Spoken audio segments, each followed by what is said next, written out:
Guerra híbrida da Rússia atinge Dinamarca e Noruega, enquanto Ucrânia derruba mais um ou dois caças. Enquanto isso, a Rússia levou a decolagem de caças americanos e voltou a ameaçar com armas nucleares. Tudo isso faz parte da escalada promovida pela Rússia, o que ganha um significado especial com uma reunião de generais e almirantes americanos. Isso levanta temores de que uma grande purga das Forças Armadas dos Estados Unidos da América possa acontecer lá. Como disse, queremos discutir tudo isso neste vídeo.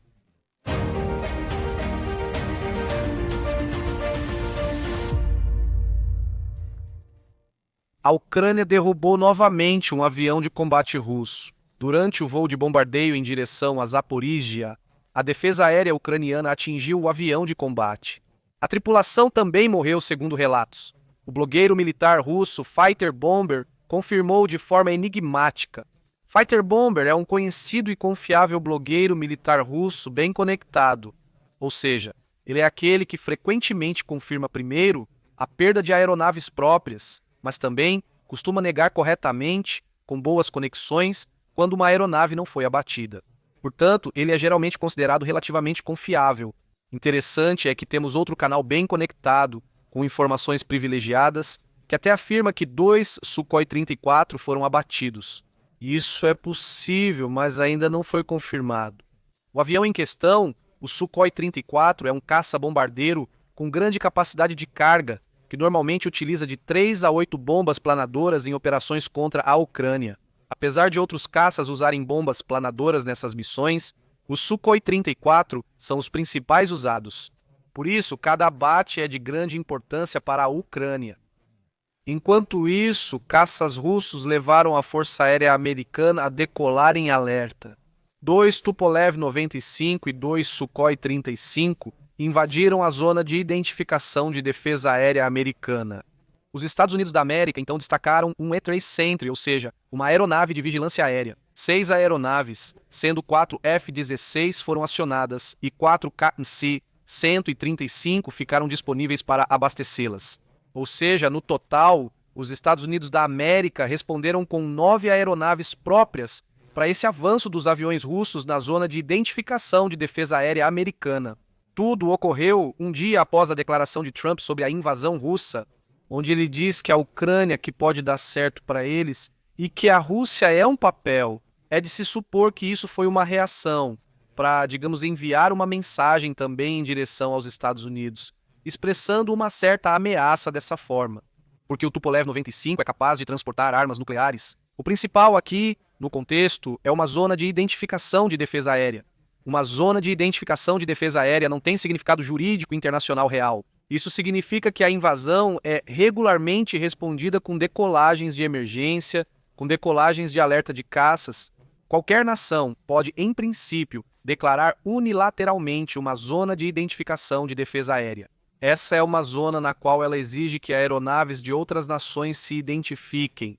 Elas não são legalmente obrigadas a isso. É importante compreender isso aqui. O mesmo vale, é claro, para Taiwan, quando ouvimos que aviões chineses cruzaram a linha do meio no Estreito de Formosa. Também nesse caso, isso é uma quebra da prática e do costume entre os dois estados. Mas do ponto de vista do direito internacional, mesmo que se considere Taiwan como um estado independente, isso não representa um problema jurídico internacional sob esse aspecto. No entanto, isso não é tudo, pois as trocas de palavras continuam. Depois que o presidente ucraniano Zelensky disse em uma entrevista a Axios, quem trabalha no Kremlin deve saber onde fica o próximo bunker. Se a guerra não acabar, ele vai precisar disso, disse Medvedev, o ex-presidente russo e atual secretário do Conselho de Segurança Nacional. O viciado em drogas de Kiev disse que o Kremlin deveria saber onde fica um abrigo antiaéreo para que os ocupantes possam se esconder caso ele use armas americanas de longo alcance. O que a guerra precisa saber é que a Rússia pode usar armas contra as quais um abrigo antiaéreo não oferece proteção. Os americanos também deveriam lembrar disso. Armas contra as quais um abrigo antiaéreo não oferece proteção são, obviamente, armas nucleares. Não há dúvidas quanto a isso. O destaque aqui é a ameaça de Neut à Ucrânia com armas nucleares, agora também aos Estados Unidos da América. Ou seja, os ânimos dos russos estão se exaltando. Vamos detalhar isso após o intervalo comercial, porque tudo isso segue escalando com notáveis reconhecimentos dos russos. A Rússia agora expandiu sua guerra híbrida para outras nações. Drones não identificados apareceram em vários aeroportos dinamarqueses, mas também em bases militares, incluindo aeroportos militares onde estão estacionados os F-16 e F-35 dinamarqueses. O tráfego aéreo sobre os aeroportos teve que ser interrompido para garantir a segurança. Até agora, não há indícios de que explosivos tenham sido lançados, e também não há nenhuma afirmação de que fossem drones first-person view. Então, drones maiores vieram voando e seus autores continuam desconhecidos até o momento. Teoricamente, podem muito bem ter sido civis coordenados que, por exemplo, foram recrutados pela internet.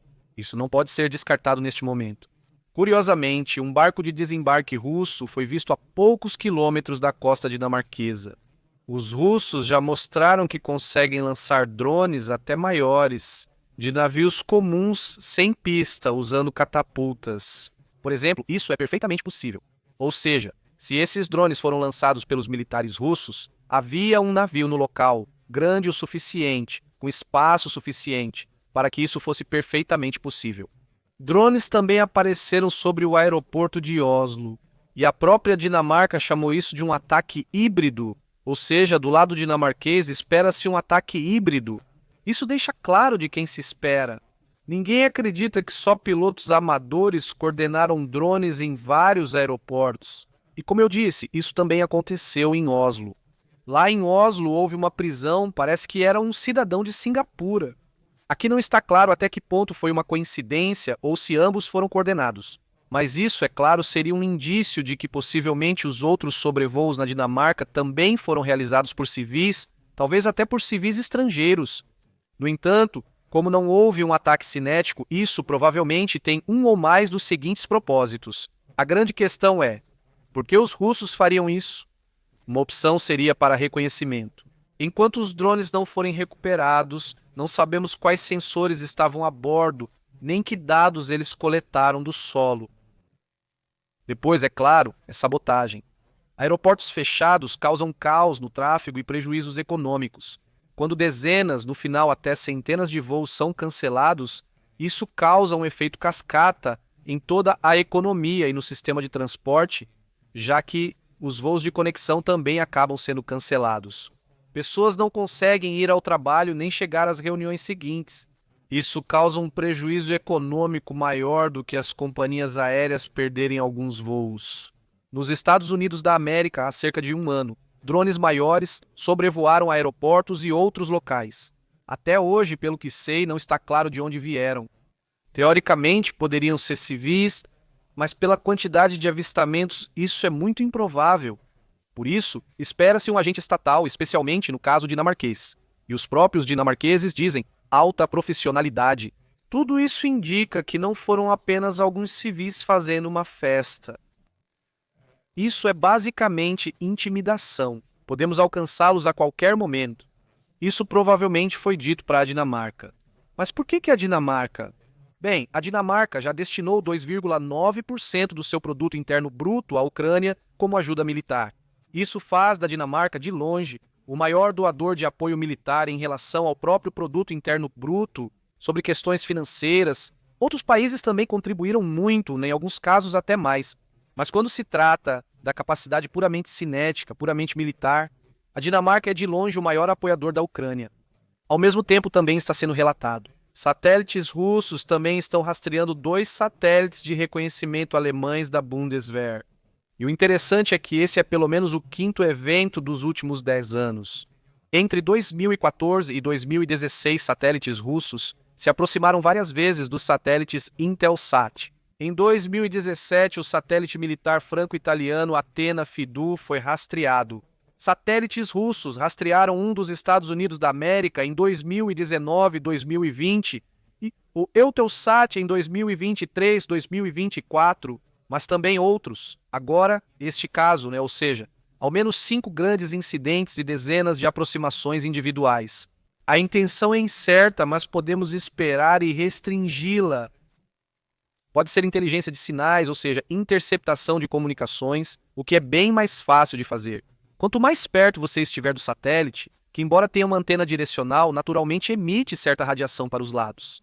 Quanto mais próximo um satélite estiver dessa situação, especialmente se estiver abaixo dele, entre o satélite e a estação terrestre, é possível fazer uma interceptação. Além disso, é possível que o reconhecimento das características tenha ocorrido por meio de verificação visual e eletrônica. Se o satélite se aproximar o bastante, os sensores a bordo podem verificar o satélite monitorado, aquele ao qual se aproxima. Também é possível demonstrar capacidades para causar efeito psicológico. No fundo, você está dizendo: podemos sabotar seus satélites a qualquer momento. E é absolutamente possível que isso sejam exercícios ou preparações para operações anti-satélite. Com outros, com mísseis também é possível. Hoje, os russos também possuem mísseis capazes de derrubar satélites. Mas, nesse caso, a destruição de satélites levaria à formação de uma nuvem de destroços, enquanto um satélite desse tipo, teoricamente, pode capturar outros satélites ou desativá-los por outros meios, sem criar uma nuvem de destroços. Assim, o efeito Kessler seria evitado. O efeito Kessler é o seguinte: a teoria de que destruir satélites gera uma nuvem de destroços que atinge e destrói outros satélites, causando reações em cadeia. Logo, uma nuvem de destroços cercou a Terra. Os Ansedi, que querem derrubar os brancos, forças-tarefa. Esse tal de acidente. Preocupações por isso no caso de uma grande guerra, quando começarem a derrubar satélites, isso vai ter consequências dramáticas. Assim, ele mostra à Rússia: também podemos destruir seus satélites, sem causar o efeito Kessler e sem limitar nossa exploração espacial. E isso é uma demonstração eficaz. E tudo isso acontece depois que, aqui na Bloomberg, um diplomata russo disse explicitamente a diplomatas europeus que a entrada no espaço aéreo da OTAN foi uma resposta aos ataques ucranianos à Crimeia. Ou seja, isso foi confirmado pelo lado russo. Sim, nós invadimos intencionalmente o seu território porque os ucranianos atacaram a Crimeia. Eles não conseguem sem vocês, então vamos puni-los. E essas são as situações atuais que queremos resumir em uma conclusão e, claro, conectar. Precisamos dizer que pequenos eventos estão ocorrendo e se acumulando cada vez mais. Separados, esses eventos teriam bem menos importância. 19 drones na Polônia seriam o mais grave, pois ali era obviamente de origem russa e claramente intencional. Um voo de caças na Estônia sobre a fronteira marítima passaria despercebido entre tantos outros. Isso ocorre raramente, geralmente de forma intencional, mas às vezes não intencional. E se essa fosse a única ação que acontecesse em anos, a reação a isso seria moderada. Drones já existiam nos Estados Unidos da América. Isso não é especial, mas ocorre poucos dias após outros sobrevoos e invasão de outro espaço aéreo. E agora ainda tem essa questão do satélite. Ou seja, vemos uma combinação de ações provavelmente realizadas em parte pela Rússia e, por outro lado, altamente prováveis, como agora os drones. O fato de a Rússia dizer discretamente aos diplomatas que fez a incursão de propósito se encaixa junto com os drones nucleares. A Rússia só pode enfrentar a OTAN convencionalmente se a Ucrânia for derrotada. Enquanto a Ucrânia ainda tiver seu exército em campo, a Rússia não pode se comparar à OTAN. Isso permanece. Simplesmente não há chance. Mesmo assim, a Rússia provoca a OTAN e, ao mesmo tempo, ameaça com armas nucleares. Basicamente, do lado russo, dizem: se for necessário, começaremos uma guerra sem perspectiva que terminará com armas nucleares. A escolha é de vocês, isso deve ser entendido. A Rússia ameaça e estamos prontos para escalar. Vocês pensam que não temos chance, mas ainda assim estamos prontos para escalar. E, aliás, nós temos armas nucleares, isso é algo que precisa ser entendido. Isso é uma tática de intimidação usada aqui. Aqui, a Rússia está tentando intimidar as nações da OTAN para diminuir seu apoio à Ucrânia. Interessante, é uma coisa que de outra forma também seria estranha, se não estivéssemos em uma situação mundial tão tensa. Isso já seria notável, mas neste contexto é ainda mais relevante, ou seja, Pete Hegseth, o ministro da Defesa americano, aparentemente convocou pessoalmente cada general e almirante das Forças Armadas dos Estados Unidos da América para uma reunião. Ou seja, Nada de conferência nem virtual. Cada general e almirante, segundo as informações atuais, deve comparecer pessoalmente. Já está confirmado que é cada general e almirante de toda a região do Pacífico. Todos eles agora precisam retornar aos Estados Unidos para comparecer pessoalmente a uma reunião lá. Isso já seria especial, mas nesse contexto tem um significado ainda maior. Eu pesquisei e só encontrei um evento comparável envolvendo grandes nações nas últimas décadas, praticamente desde a Segunda Guerra Mundial. A única ação comparável onde não foi apenas uma grande conferência, mas onde praticamente todos foram reunidos, foi em 2014 na China. No entanto, nem todos os oficiais generais foram convocados, apenas alguns e também oficiais de patentes mais baixas, mas o evento serviu para garantir lealdade, controle do partido e disciplina. Ainda é cedo para afirmar. HEXES quer fazer uma purga militar aqui. Rumores estão circulando fortemente. Ex-generais dizem que isso é inimaginável, e já existem várias comparações de que agora isso ou aquilo será investigado. Será exigido dependendo da orientação política do ex-general. Isso se explica por si só, mas continua sendo notável. O que sabemos é que a HEXES anunciou no passado que iria reduzir os postos de generais e almirantes em pelo menos 20%. Provavelmente isso já era de se esperar. Que uma parte considerável desse grupo de generais vai desaparecer, mas ser demitido, desaparecer, significaria que eles sumiriam em um buraco escuro. Isso provavelmente não vai acontecer, mas por que todos precisam se reunir em um só lugar? E o que ainda não mencionamos é, imagine se um agente inimigo aproveitasse essa situação. Toda a cúpula militar, do ministro da Defesa ao general de brigada e demais membros, esses oficiais não vêm sozinhos. Normalmente, eles trazem seus ajudantes, trazem outros funcionários com eles. Eles também devem continuar comandando sua unidade, ou seja, há uma equipe junto que possibilita a comunicação e tem as habilidades necessárias. Cada um desses oficiais vem acompanhado de outros oficiais superiores, que são intimamente próximos a ele e familiarizados com suas funções. E todas essas pessoas estarão em um único lugar. O inimigo poderia usar isso para eliminar toda a liderança militar dos Estados Unidos da América de uma vez? Então por que é necessária uma presença física que poderia ser evitada sem altos custos de viagem e hospedagem?